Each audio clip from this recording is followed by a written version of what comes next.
Pope Francis appointed Manila Archbishop Cardinal Luis Antonio Tagle as the new prefect of the congregation. Big changes often come after life's toughest moments.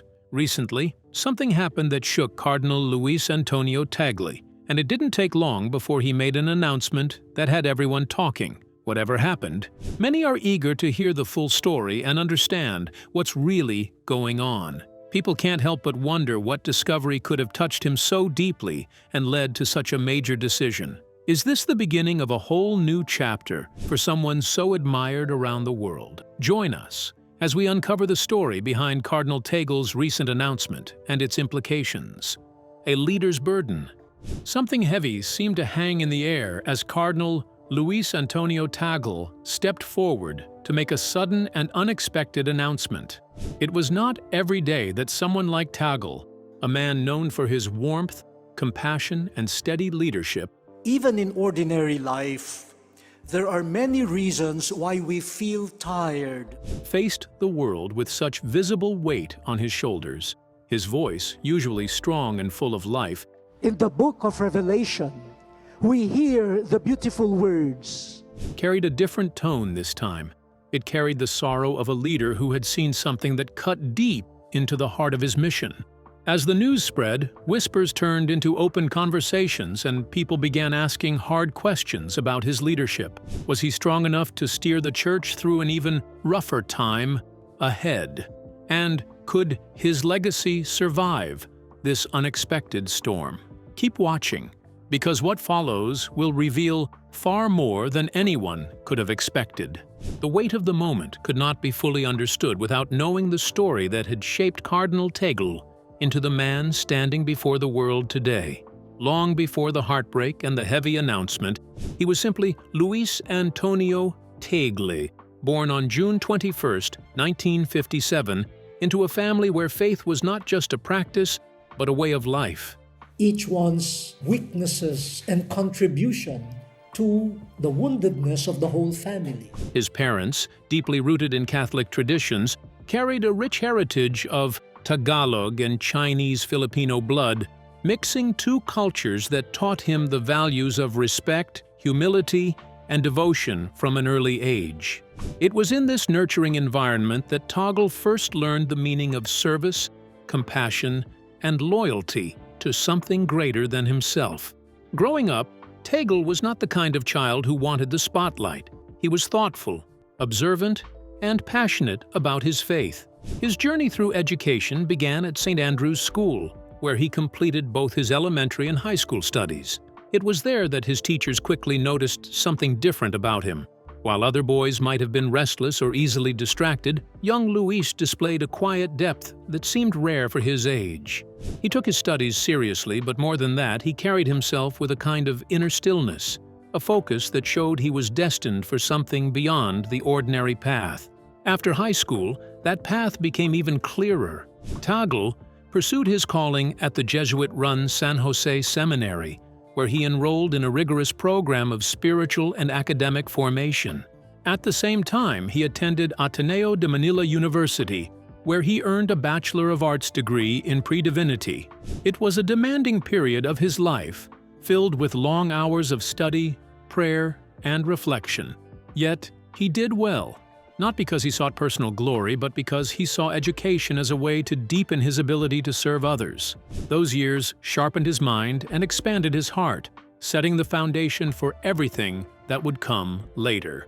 To continue growing, Tagle went on to earn a master's degree in theology from the Loyola School of Theology. Here, his intellect and passion for faith found an even stronger voice. Stop singing that. We're afraid, But no. When we follow the song, the prayer of Saint, his professors recognized his rare ability to combine deep theological knowledge with a genuine warmth that could connect with ordinary people. It was not enough for him to understand doctrine. He wanted to live it, to bring it to life for those who struggled to see hope in their own lives. This thirst for understanding led him beyond the Philippines to the Catholic University of America, where he pursued a doctorate in sacred theology. This was a period that tested him in new ways, challenging him to engage with complex theological debates and to refine his thinking even further. His dissertation about church leadership was highly praised by theologian Joseph A. Komonchak. This was no small achievement. It placed Tagle among the bright minds of the church, but more importantly, it showed he could combine being a scholar and a pastor, serving both God and the people. He also became fluent in many languages like Filipino, English, Italian, and Latin, opening doors for dialogue across many cultures. His academic achievements were impressive, but they were never trophies to be displayed. Instead, they became tools for service, allowing him to communicate faith in ways that were real and relatable, not distant or abstract. Every lesson, every challenge, every small success along the way had shaped him into the leader who now stood at the center of a growing storm, trying to steady the ship through uncertain waters. As the years moved forward, everything Tagle had worked for started to come together. In 1982, after years of study, prayer, and deep reflection, he was ordained as a priest. It was a proud moment, not just for him, but for everyone who had watched him grow into the man he was becoming. Standing at the altar, wearing the simple robes of a new priest, Tagle made a promise to God and to the people he would serve. He was not stepping into the priesthood for power or status. His heart was set on serving with humility, kindness, and truth. And after his ordination, he spent many years working in different roles across the Philippines. Some days, he was a teacher, helping young minds understand their faith. Other days, he was a parish priest, visiting homes, comforting families, and leading small communities in prayer.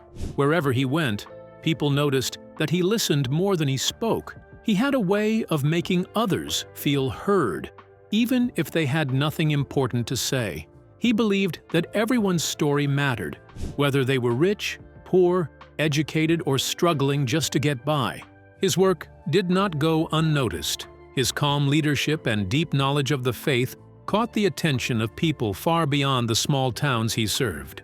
Eventually, Pope John Paul II, one of the most beloved figures in modern church history, saw something special in him. The Pope appointed Tagle to the International Theological Commission, a group made up of some of the best minds in the Catholic world. This was not a job given lightly. It meant that Tagle was trusted to help guide the Church's thinking on major issues, to speak for those who needed a voice. The pastoral efforts of priests, deacons, and pastoral assistants are directed. And to help shape the future of Catholic teaching. While working with the Commission, Tagle found himself drawn deeper into the Church's long and complicated history. He became part of an important research project focused on the Second Vatican Council, known simply as Vatican II. Instead of just writing about it in a dry academic way, Tagle looked at it through the eyes of ordinary people. He asked what the Council had really meant for the lives of everyday Catholics. What changes had it brought, and what hopes had it raised? His work stood out because he brought real human feeling into the story, not just cold facts. He made the history of Vatican II something that people could understand and even feel in their own lives. This time in his life was a turning point. It showed that Tagle was more than just a kind priest. He was someone who could carry the heavy ideas of the Church in a way that made sense to ordinary people. He brought deep faith and real human emotion together, creating a bridge between the two. But even as his career rose higher, and even as more eyes turned toward him, something was stirring beneath the surface, something that would later lead to the heartbreaking discovery and the huge announcement that left so many in shock. What could have happened that shook even someone like Cardinal Tagle, a global leader's strength? As Cardinal Tagle's journey continued, his leadership style became something many people admired. It was not just about holding an important title or wearing special robes. It was about how he made people feel. He led with both his heart and his mind, balancing compassion with sharp thinking. Many saw in him a reflection of Pope Francis's vision for the Church, a vision built on love, humility, and reaching out to those who often felt forgotten. One thing that stood out about Tagle was that he never led from a distance. He believed in walking side by side with the people. He would visit small villages, sit with families, and listen to their stories without rushing them. In the history of Caritas, His way of connecting with others was simple but powerful. People trusted him because he showed them that their lives mattered, no matter how simple or hard their circumstances were. In Africa, Cardinal Tagle's leadership turned into real life-changing actions. Instead of just offering prayers and promises, he helped bring practical solutions to the table. He pushed for the building of schools, giving children a chance to dream bigger. He also supported vocational programs, which taught young people skills they could use to build better futures for themselves and their families. These efforts were not about charity for him. They were about dignity. Tagle believed every child deserves hope, not just handouts. Even in Myanmar, a country broken by years of conflict and deep religious tensions, Tagle worked quietly, but firmly, to promote peace. He met with religious leaders from different backgrounds and encouraged conversations that were often difficult but necessary. He knew that real healing could not be forced. It needed patience, understanding, and respect. His work in Myanmar showed again that his leadership was not about pushing his own views, but about helping people find common ground even when they disagreed deeply. Tagle's voice also grew louder on the global stage through Caritas Internationalis, the Church's charitable arm. As its president, he led the Share the Journey campaign, a powerful movement aimed at changing how the world saw migrants and refugees.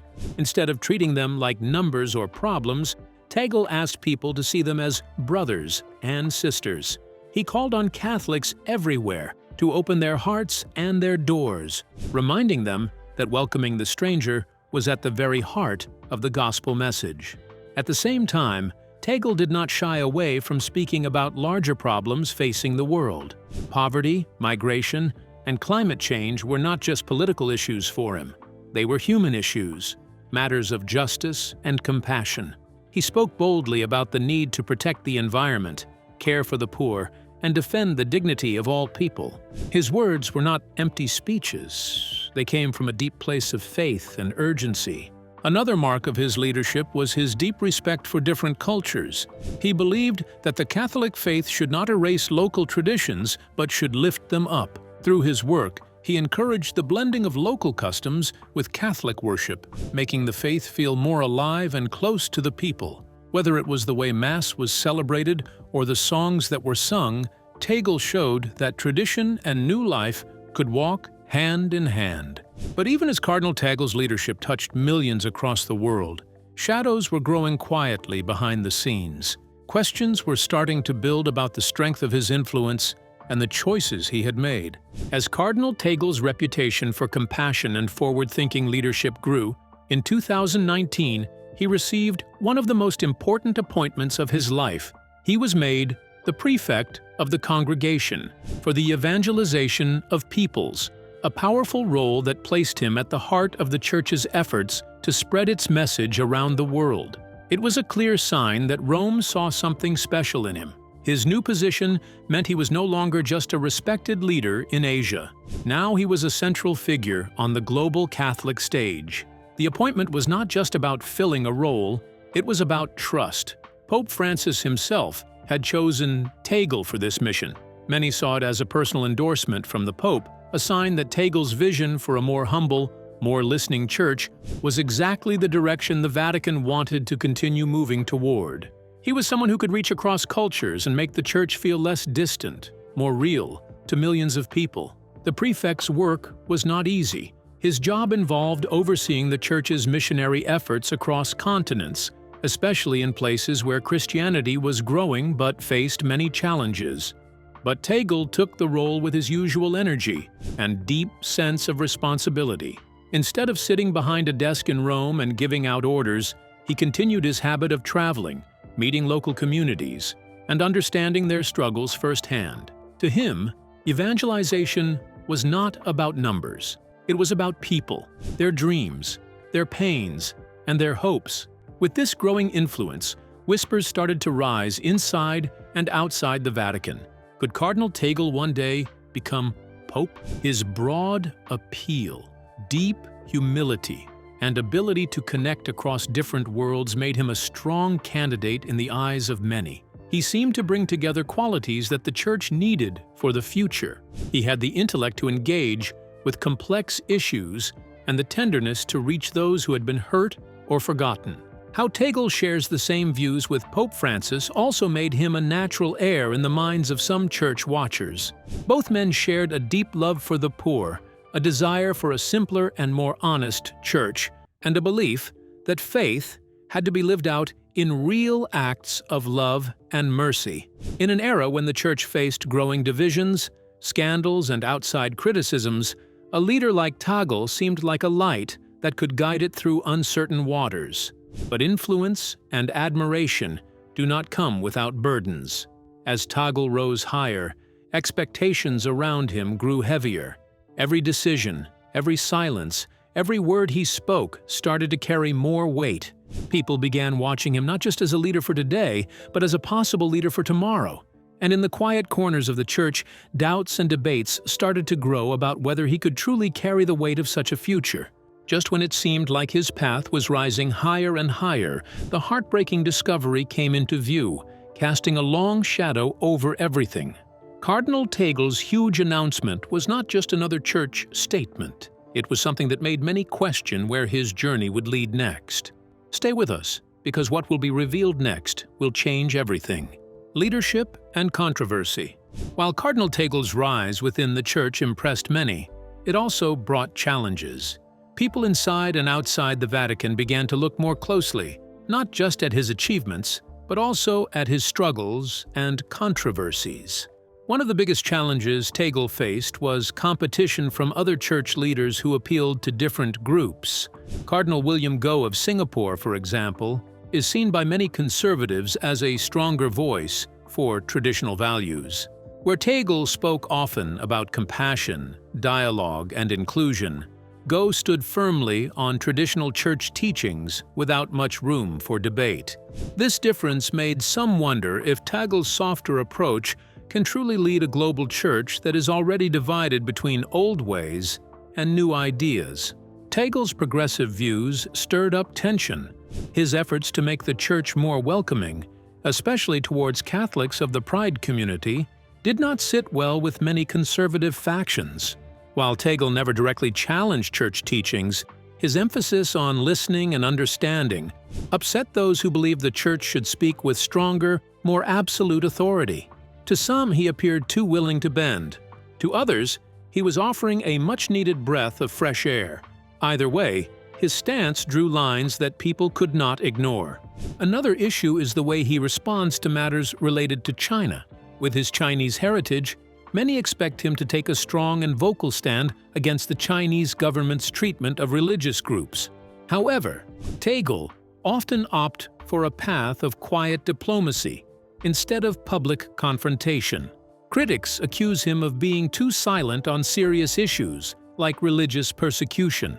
They feel that a leader with his background should have done more to speak up for those suffering under government oppression.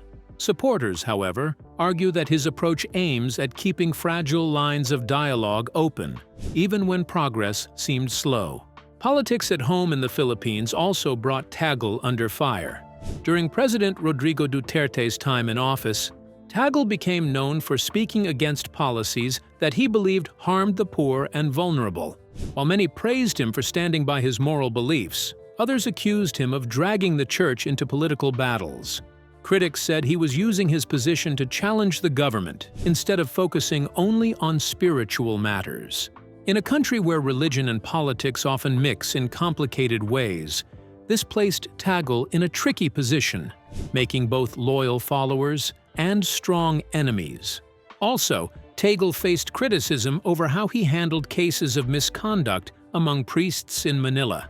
Some accused him of being too gentle when it came to disciplining priests who were involved in scandals. They believed that in a time when the global church was already reeling from abuse crises, a firmer hand was needed. Tagle's style of focusing on healing and reform was seen by some as admirable, but others felt it lacked the toughness needed to truly rebuild trust. Each of these challenges chipped away at the perfect image many once held of Cardinal Tagle. They revealed the hard truth that leadership, especially inside the Catholic Church today, comes with no easy answers and no clean victories. Time and again, Tagle has chosen caution, rarely speaking openly about the hardships faced by Catholics in China. And this choice made people wonder if he was too careful at a time when bold leadership was needed. His Chinese roots, which could have made him a strong bridge between two worlds, instead placed him in a sensitive and complicated position. The ongoing tensions between the Philippines and China made matters even harder. Some felt that any strong statement from Tagle might cause political ripples back home, while others believed his silence was costing him the chance to stand out as a moral leader. His background, which once seemed like a gift to the Church, now made his every word, or lack of it, even more sensitive. Critics also began to question whether Tagle's close connection to Pope Francis might eventually hold him back. Some notice that the fact that his leadership style mirrors Francis's approach so closely wouldn't bring enough of his own identity to the role. In a church that would one day need new answers to new problems, some wondered if a leader too closely tied to the past could truly guide the future.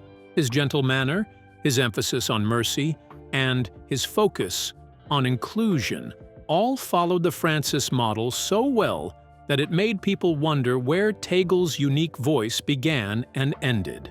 Adding to these concerns was the belief that Tagle avoided stepping into difficult geopolitical conversations altogether. Whether it was about China, migration, or the role of the Church in politics, he often chose words of unity and peace rather than taking bold, risky positions.